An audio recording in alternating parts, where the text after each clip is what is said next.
Is there a scientifically proven way to lose weight and keep it off for good? The short answer is yes, there absolutely is. And I'm going to share it with you in a two-part series, the proven science and practical application of healthy and sustainable weight loss. No gimmicks, no fads, no overstatements, no fluff, no nonsense. Just the straight goods, grounded in real evidence, not hype. In case you're new here, I'm Mike Howard. I'm the founder of Lean Minded, and I've been a weight loss and fitness coach for over 25 years. And today, in part one of this two-part series, we're going to examine what are probably the two most discussed and misunderstood topics when it comes to weight loss, diet, and exercise. More specifically, we're going to answer the question, is there a best diet for weight loss? And are there any best exercises for fat loss? And I'll explain things to you in a way that is accessible, easy to understand, and easy to implement. And make sure you hang around until the end of the video because everything I'm going to share with you today is crucial. And we're going to tie everything together at the end into some simple steps that are easy to incorporate into your life, regardless of your circumstances. So let's get into it. We are going to tackle the biggest topic first, diets and dieting. You've likely heard of dozens of diets that have been around over the years that have come and gone, whether it's keto or paleo, intermittent fasting, Mediterranean, Whole30, plant-based, carnivore. The list of diets is exhaustive and pretty much endless. But is one of them best for weight loss? Well, there's actually been tons of research comparing various diets, and after mountains of data have been collected and analyzed on everything from low carb, low fat, very low carb, plant-based, Mediterranean, whether you eat several meals a day or one meal a day, fasting, it turns out that the diet that you choose for weight loss and better health makes little to no difference whatsoever. In other words, there is no best diet or eating pattern that will magically burn fat. If people have lost weight on any of these diets, they've done so through achieving a calorie deficit, which is the most important variable, by the way. But here's the thing. You don't have to count calories, but calories do count. For some, low carb helps them reduce their calorie intake, and for others, fasting does this. And other people follow plant-based diets, and some employ an if it fits your macros type approach. But at the end of the day, there's no single magic formula or diet that is vastly superior in terms of achieving weight loss or better health. And you know what? This is great news for us because it allows for flexibility and autonomy and fitting within our life. Diets work to the extent that we can stick to them, and the more extreme the diet, the more likely you are to fall off track. So while there is no best diet, there are 4 key areas that you'll want to focus on to achieve long-term success. When you focus on these 4 things in your daily eating routine, it can make a huge difference in you starting to feel and see the consistent results that you've been looking for. Okay, so the first thing you want to focus on is eating adequate protein and fiber. So focusing your meals around protein is going to keep you fuller for longer and help preserve muscle tissue. Higher fiber foods will also help keep you fuller for longer.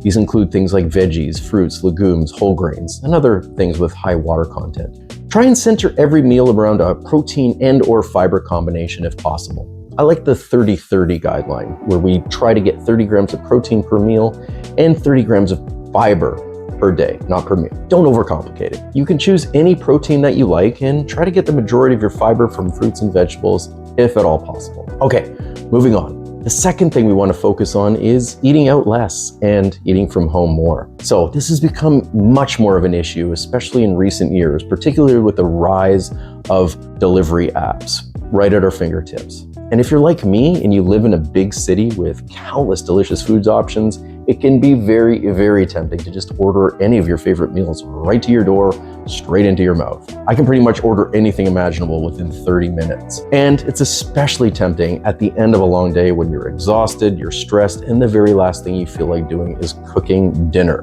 But here's the thing. I hate to be the bearer of bad news, but I'm gonna be. Regularly ordering takeout can be one of the biggest contributors to unhealthy weight gain.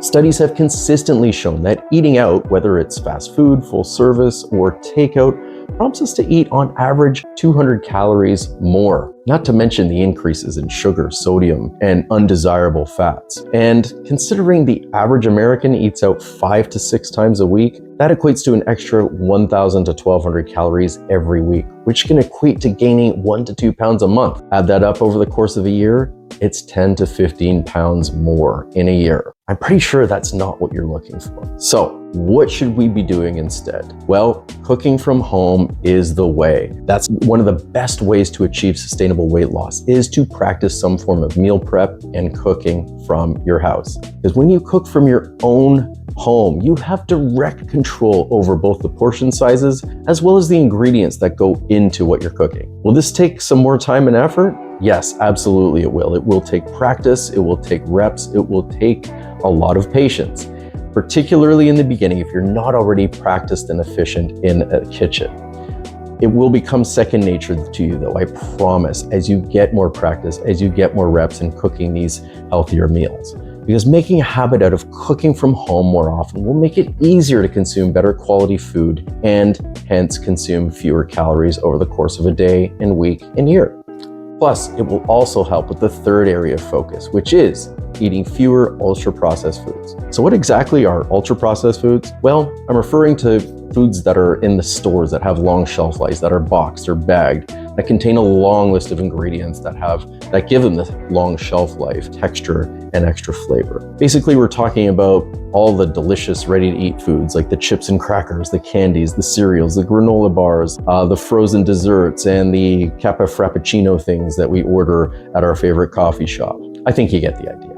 But here's the problem with that. Americans now consume on average of 60% of their food from ultra-processed sources, compared to less than 5% 100 years ago. And considering that the obesity rates in the US are hovering around 50% now, and they used to be below 5% in the early 1900s, there is kind of a correlation between eating those types of foods and the state of our health. But does that mean all ultra-processed foods are bad? Absolutely not. Please do not get me wrong. Just because something is processed or even ultra-processed does not make it inherently healthy. In fact, there are many foods that are considered processed that are quite healthy. Frozen fruits and vegetables, protein powder, that sort of thing. So unless you're actually gathering your own food and hunting, most of what you're going to be eating is going to be processed in some shape or form.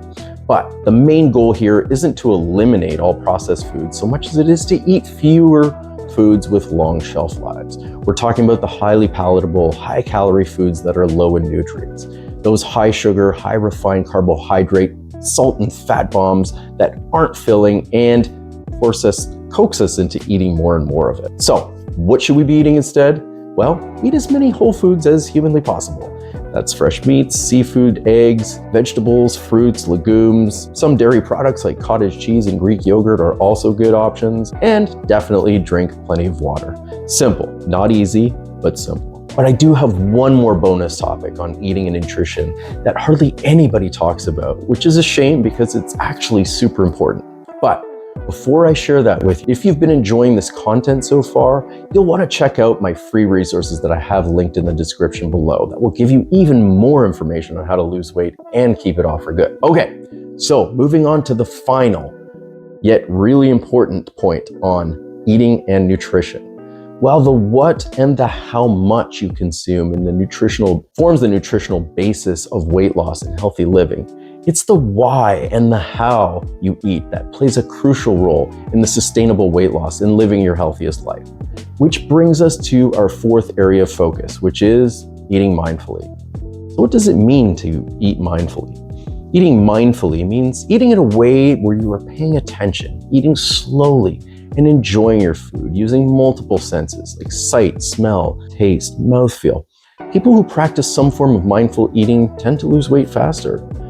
But even in studies that show lesser weight loss, it tends to improve control over their food consumption and reduces emotional eating, which can be very beneficial on multiple levels because so many of us struggle with emotional eating. But here's the thing, in a super busy world, it isn't always easy to do.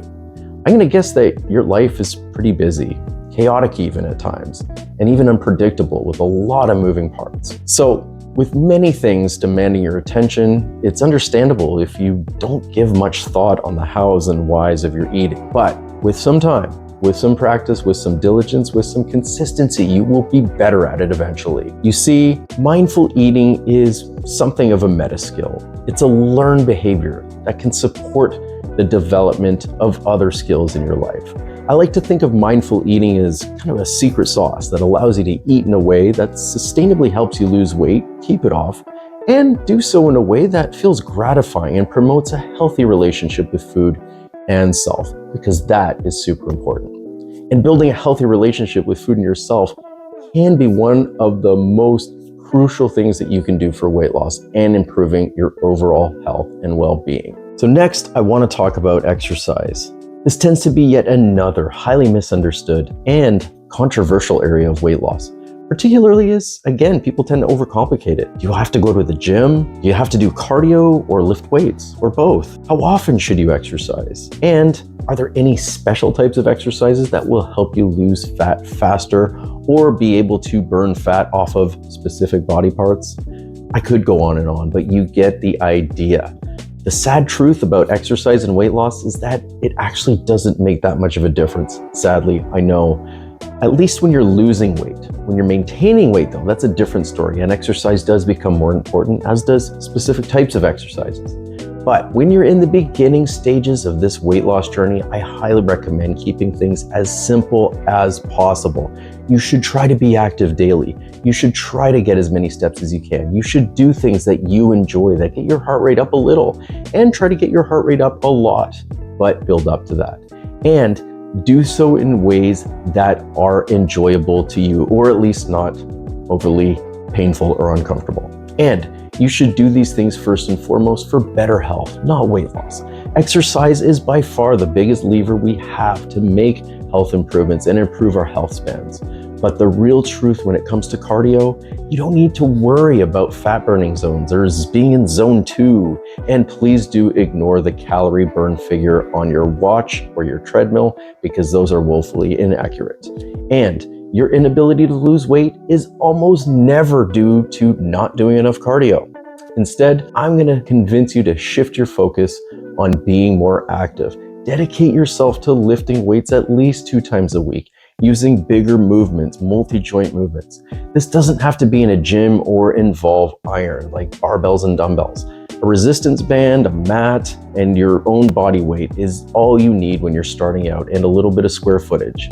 Doing some form of resistance training, though, is very important, because when losing weight, you want to ensure that you're losing mostly fat and preserving muscle tissue through strength training. And strength training is the key to this.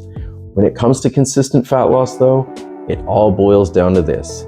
You want to be burning more calories than you're taking in consistently. But because you will be consuming fewer calories in your weight loss phase, your body will naturally want to move less. So that's why it's super important that you get your steps in and you continue to strength train and make that a priority. This will help keep your metabolic rate at a level that will keep you moving in your preferred direction of healthy and consistent weight loss. But diet and exercise is really only about a third of the foundation you need to put together when it comes to healthy and sustainable weight loss. Now, if you want a full guide on the 3 most important things you need to lose weight and keep it off for good, check out my free masterclass linked in the description below. And if you like what I've shared with you today, give me a thumbs up and drop a comment below. I always love hearing from and interacting with my audience. So I'm going to see you next time for part 2 of this series.